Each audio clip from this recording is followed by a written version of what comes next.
Hello, this is Mike Giannetti from Spot Track breaking down Bradley Chubb's 5-year, $110 million extension with the Miami Dolphins stemming from his acquisition at the trade deadline out of Denver.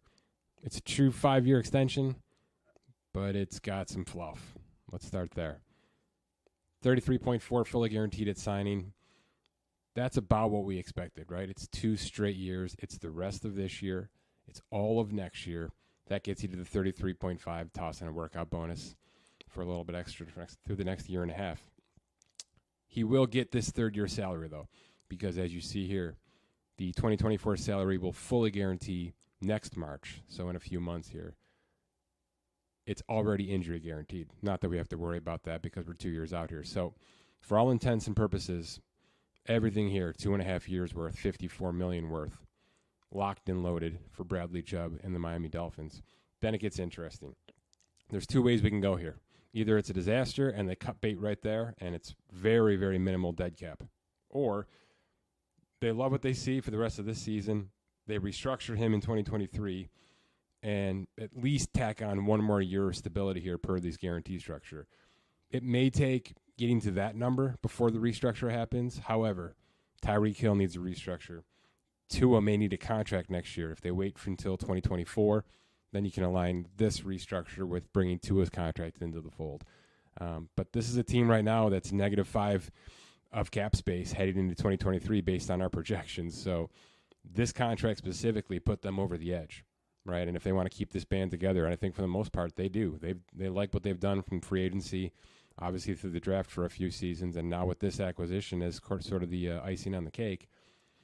If they're going to keep inside this a contention window, when they restructure Bradley Chubb, it's very interesting because, as I can show you here, here's the current contract as it currently stands. If we look at where this could go with a full base salary restructure next year, right? So if we bring this into from 19.4 down to 1.08, which is the minimum salary for Bradley Chubb next year, we're talking about obviously huge cap savings, almost $15 million. But big time cap numbers. So you're tossing $3 million plus on all of these seasons, as you see here, and the dead cap spikes significantly from $8 million here to $22 million, and then from obviously up, keeping on there. Certainly, you can get out here.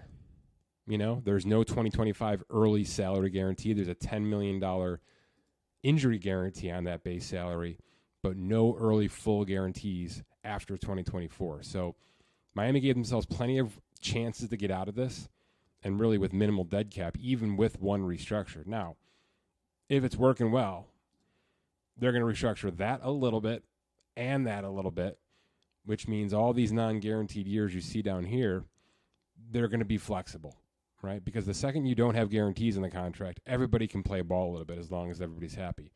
So I expect void years to be tacked on if necessary, especially if there's a restructure in 2024. Maybe we're ripping this thing up after 2025 when he's not even 30 years old yet, and we'll see where we go from there. But there's a lot of options here. And the point is this. Big number here, decent number here and here, but this isn't that big of a contract. All-encompassing, especially for an edge rusher, a former number 5 overall pick. We had him projected about 5 for 90, around $18 million a year. Obviously, that wasn't going to be the case. We knew that coming into the projection because it only takes one team to go bigger. And edge defenders are now at $28 million a year with T.J. Watt's contract. So the happy medium was going to be somewhere in the 20s. You're going to want to be in the 20s if you're a number 1 edge rusher on a team. So I think base $22 million a year, but if we're talking 54 over 3 and then some options, pretty good stuff for Miami. Pretty good stuff for 2.5 years. So that's Bradley Chubb's $110 million extension. Some per game bonuses built into this. There's a late roster bonus for fluff at the end, and not much more. Any questions, hit me up at SpotTrack on Twitter.